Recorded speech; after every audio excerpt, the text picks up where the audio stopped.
Police say it all started when they got a call about a man threatening suicide. Watch, just moments before the shooting, you can see 47-year-old Charles Kinsey, his hands raised in the air.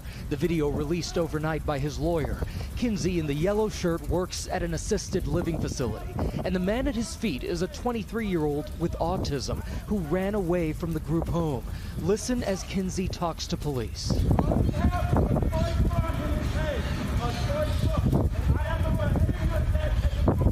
Kinsey even tries to calm the young man with autism.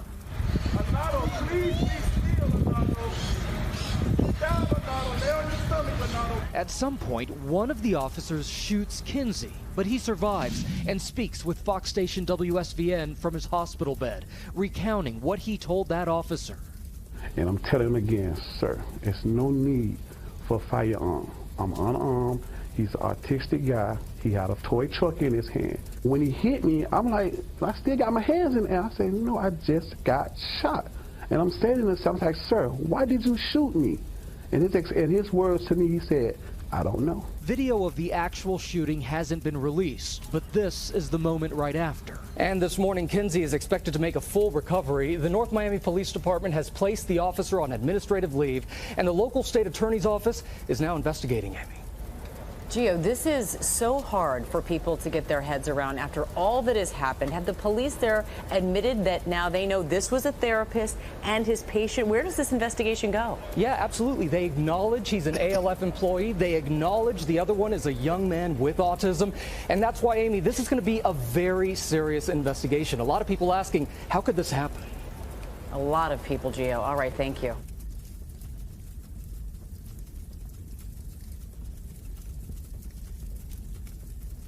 Asking how could this happen? Really? For real? So we want to pretend like we don't know what the magical thing in the room was that caused this cop to shoot this man who's complying, laying on the ground with his hands up, please don't shoot. And the police officer shoots his black ass anyway. The other notion that goes along with the just comply is the few bad apples argument. When police chiefs, when law enforcement leadership use the phrase a few bad apples to describe incidents in police misconduct, it feels like it's a way to downplay the severity of the problem. The phrase suggests that the issue of these murderous thugs is just limited to just a few individuals within the force. You know, rather than acknowledging that these incidents might be a bigger, deeper problem within the department. When these murderous thugs go do what you train them to do, which is murder and terrorize black people, these law enforcement leaders like to distance themselves from the shit that they actually trained them to do, encourage them to do, talk about doing, joke about doing, laugh about doing, award them for doing, which is killing black people. When they get public heat from this, then they want to distance themselves from that officer that they basically wound up to go do. Not to mention that the officer is a dim-witted bastard to begin with.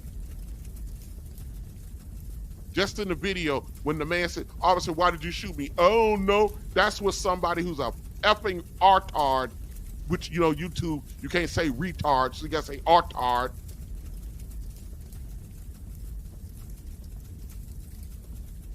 Many blacks have been disproportionately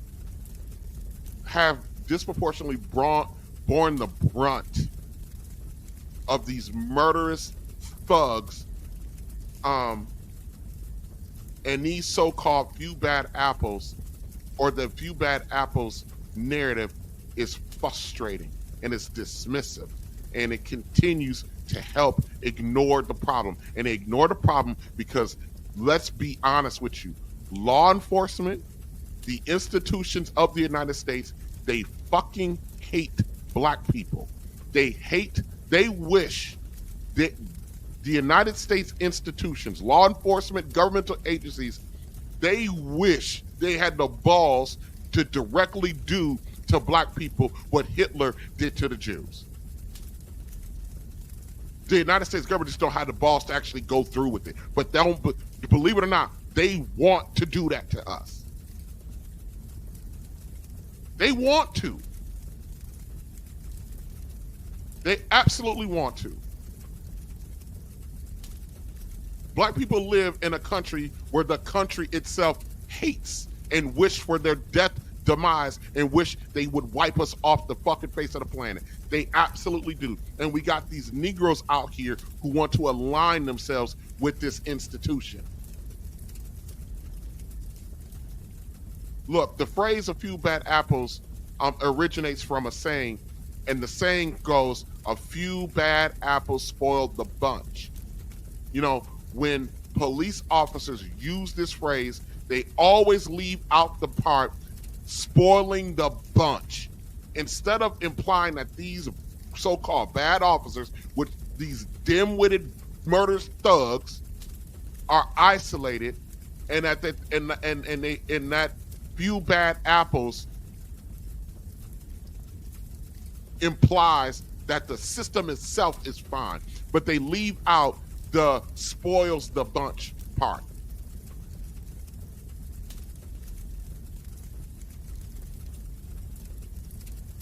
So look, when we talk about a few bad apples, it allows those in power to separate themselves from these people that they actually trained to do this. They're trained to be murderous thugs.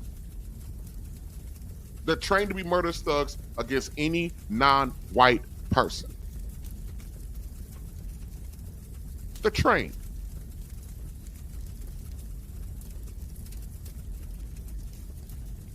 And I believe, in my opinion, black people who are in law enforcement, they're trained to murder their own people too. They're trained into compliance to assimilate themselves into the structure, to become a part of the gang, and they come out here and they're even more brutal than the white officers. So just because they're a black cop doesn't mean that somehow that we get off the hook.